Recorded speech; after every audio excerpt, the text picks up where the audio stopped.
बिस्मिल्लाहिर्रहमानिर्रहीम। Rebound hammer से non destructive testing करने के लिए या कंप्रेसिव स्ट्रेंथ फाइंड करने के लिए हमें दो चीज़ें रिक्वायर्ड होंगी। एक हमारे पास रिबाउंड हैमर है और एक स्टोन है जिससे हम सरफेस को फिनिश करके वहाँ पे हम रिबाउंड हैमर टेस्ट करेंगे। सबसे पहले आपको पता होना चाहिए कि आप किस डायरेक्शन में टेस्ट कर रहे हैं। ये हमारे पास जो एंगल बन रहा है ये हम इसको +90 कंसीडर करते हैं। अगर आप इस डायरेक्शन में टेस्ट कर रहे हैं तो ये 0 एंगल कंसीडर किया जाता है, और अगर आप इस तरह से नीचे से ऊपर यानी किसी छत वगैरह को टेस्ट कर रहे हैं तो ये हमारे पास -90 एंगल कंसीडर किया जाता है।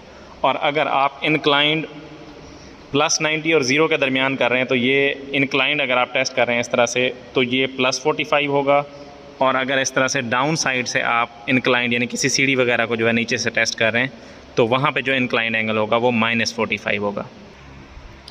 फॉर एग्ज़ाम्पल मैं यहाँ पे फ़र्श के ऊपर फ्लोर के ऊपर जो है ये टेस्ट करना चाह रहा हूँ, तो आप अगर यहाँ पे सरफेस रफ़ है तो इस स्टोन की मदद से आपने सरफेस को इस तरह से फिनिश कर लेना है। तो अब क्योंकि सरफेस ये हमारे पास ठीक है तो हम इसके ऊपर टेस्ट करेंगे। टेस्ट करने के लिए आपने 1 फीट बाई 1 फीट का एक बॉक्स बना लेना है। उसके अंदर आपने कोई से 10 पॉइंट सेलेक्ट कर लेने हैं जो कि बिल्कुल प्लेन हो। तो हम ये 10 पॉइंट फॉर एग्ज़ाम्पल यहाँ पे सेलेक्ट कर लेते हैं। ठीक है, ये हमारे पास 10 पॉइंट अगर हो गए तो अब ये जिस एंगल में आप टेस्ट करने जा रहे हैं ये +90 का एंगल है। तो टेस्ट करने के लिए आपने सबसे पहले ये इस कंडीशन में होगा, इसका प्लंजर जो है वो लॉक कंडीशन में होगा। तो आपने बग़ैर किसी बटन को प्रेस किए हुए जस्ट आपने इसको डाउन साइड पे इस तरह से प्रेस करना है। इसका बटन इस तरह से बाहर आ जाएगा और उसके बाद आप इसको ऊपर उठाएंगे तो इसका प्लंजर बाहर आ चुका होगा। उसके बाद फॉर एग्ज़ाम्पल मैं इसका फ़र्स्ट पॉइंट जो है वो टेस्ट करता हूँ। ये हमारे पास यहाँ पे रीडिंग आएगी रिबाउंड हैमर की कि हमारे पास क्या वैल्यू आई है। उसके बाद हमने इससे स्ट्रेंथ किस तरह फाइंड करनी है वो मैं आपको बाद में बताऊँगा। तो हमने अब क्या करना होगा, अब आपने इसको बिल्कुल 90 के एंगल पे रख के इस तरह से आपने इसको प्रेस करना है। ये देखें, जब आपने इसको प्रेस किया तो इस तरह की एक वॉइस आई। वॉइस आने के बाद आपने ये जो साइड पे बटन दिया हुआ है, ये देखें ना, ये वाला जो बटन दिया हुआ है, आपने इसको प्रेस कर लेना है। प्रेस करके आपने इसको ऊपर उठा लेना है। इस तरह से आपने इसको प्रेस ही रखना है, लेकिन अब जब आपने इसको ऊपर उठा लिया उसके बाद आपने इसको बटन को छोड़ सकते हैं और अब आप यहाँ से रीडिंग पढ़ सकते हैं। तो ये हमारे पास जो रीडिंग आ रही है वो आ रही है 18 और 20 के बीच में, यानी कि 19 हमारे पास जो है वो रीडिंग आ रही है। इसी तरह से आपने 10 के 10 पॉइंट पे इसी तरह से रीडिंग ले लेनी है और उसको एक पेज के ऊपर नोट कर लेना है। अच्छा जी, तो अब इसमें देखें कि हमने कंप्रेसिव स्ट्रेंथ किस तरह से फाइंड करनी है। बिल्कुल इजी है। अब इसमें देखें, मैंने एंगल आपको पहले समझा दिए थे।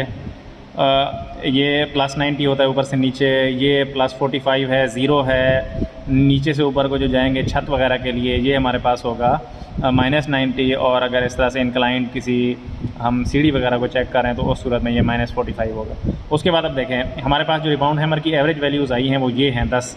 ये एक हमारी पहली आई थी, बाकी मैंने सपोज कर ली है आपको समझाने के लिए। देखें 19, 10 वैल्यूज़ आपने लेनी होती हैं, 19, 21, 29, ये देखें सारी हो गई। उसके बाद जो हमने एंगल सेलेक्ट किया था वो +90 था। उसके बाद जो एवरेज रिबाउंड हैमर की वैल्यू आई है वो मैंने इन्हें सब का यानी कि 10 वैल्यूज़ है ना, तो 10 का सम लेके उसको डिवाइडेड बाई 10 किया तो हमारे पास 20 आ गया है। उसके बाद अब हम निकालेंगे इसका मीन एरर। अब ये ज़रा गौर से समझिएगा। इसमें देखें मीन एरर जो है वो अगर आपको नज़र आ रहा हो तो इस साइड पर ये लिखा हुआ है मीन एरर। ये देखें, ये भी आपको नज़र आ रहा होगा, ये मीन एरर है। मीन एरर क्या है? 4.5, 6, 6.57, ये इस तरह से बढ़ता जा रहा है। अगर आप इधर से देखें तो ये है हमारे पास रिबाउंड नंबर्स, मतलब जो हमारे पास ये वैल्यू आई थी ना, ये देखें इस साइड से ये 10, 20, 30, 40, 50, ये इस साइड पे लिखे हुए हैं। ये रिबाउंड नंबर की वैल्यूज़ हैं। तो एवरेज हमारे पास क्या आया है? 20 आई है रिबाउंड नंबर की वैल्यू। और एंगल हमारे पास ये देखें, ये लिखे हुए हैं। ये +90 नीचे है, फिर +45 है, 0 है, -45 है और 90 है। तो अगर आप ये देखें तो +90 है ना हमारा, तो +90 की तरफ आएंगे तो हमने जाके 20 वाली लाइन को टच करना है। तो ये हमारा 20 ये बन रहा है, ये हमारा 20 है। 20 के सामने अगर आप मीन एरर देखें तो ये 6 बन रहा है। 20 के सामने ये देखें तो ये मीन एरर 6 बन रहा है हमारे पास। ये वैल्यू 20, लाइन हमने इधर से कौन सी सिलेक्ट की है? +90 की, क्योंकि हमने +90 के एंगल पे जो है ना वो टेस्ट की है। अगर कोई और एंगल होता तो वो हम इधर से कोई और लाइन चूज़ कर लेते हैं। अब देखें तो हमारे पास क्या आ रहा है? मीन एरर हमारे पास आ रहा है 20 पे 6 यहाँ पे। तो 6 ये देखें मैंने इधर मीन एरर लिख दिया 6, ये प्लस माइनस 6 होता है। मतलब आप 20 में प्लस भी 6 कर सकते हैं, माइनस भी 6 करेंगे तो ये जो हमारे पास रेंज बनेगी ये 14 से लेकर 26 तक बनेगी। इसका मतलब ये होता है मीन एरर का कि अब 14 से लेकर 26 तक, मतलब 20 में अगर प्लस करेंगे 6 तो 26 बनेगा, और 20 में अगर आप 6 माइनस करेंगे तो 14 बनेगा। तो उस सूरत में अब जो हमारे पास वैल्यूज़ है ना वो इस रेंज में होनी चाहिए। मतलब ये देखें ये भी उसी रेंज में है, ये भी उसी रेंज में है, ये 29 ये अब 26 से क्रॉस कर गई है, ये इस रेंज में नहीं है, तो इसलिए हम इसको डिस्कार्ड कर देंगे। ठीक है, ये हमारी वैल्यू जो है वो ख़त्म हो जाएगी। इसी तरह से दूसरी जो हमारी रेंज के बाहर आ रही है वैल्यू वो है 10 भी लेस देन 14 है, तो इसका मतलब ये हमारी 2 वैल्यूज़ डिस्कार्ड हो जाएंगी, ख़त्म हो जाएंगी। तो बाकी रह जाएंगी हमारे पास 8 वैल्यूज़। तो हम उन 8 का सम लेंगे और डिवाइडेड बाय 8 करेंगे तो वो आ रहा है 20, फिर भी 20 ही आ रहा है। तो ये चेंज हो सकता है, वो मीन एरर पे डिपेंड करता है। तो ये आपने लाजमी करना है, मीन एरर निकाल के जो एक्स्ट्रा वैल्यूज़ हुई ना उनको आपने डिस्कार्ड कर देना है। तो एवरेज वैल्यू हमारे पास आ रही है 20। अब हम इस 20 के अगेंस्ट जो है वो स्ट्रेंथ देख लेंगे।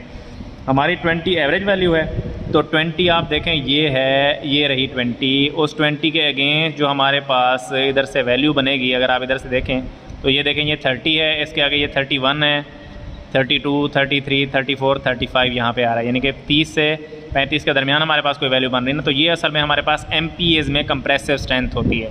तो 20 के लाइन में आपने देखना है प्लस 90 के एंगल पे, ये हमारा प्लस 90 का एंगल था, तो प्लस 90 के एंगल पे जब हमने 20 के सामने देखा तो यहाँ पे ये कोई पॉइंट बन रहा है, तो इसको हम अगर नीचे लेके आएँ तो 31 और 32 के दरमियान में बन रहा है, यानी कि 31 ये है, 32 ये है, इनके दरमियान में बन रहा है, तो हमने इसको 31.5 कर दिया।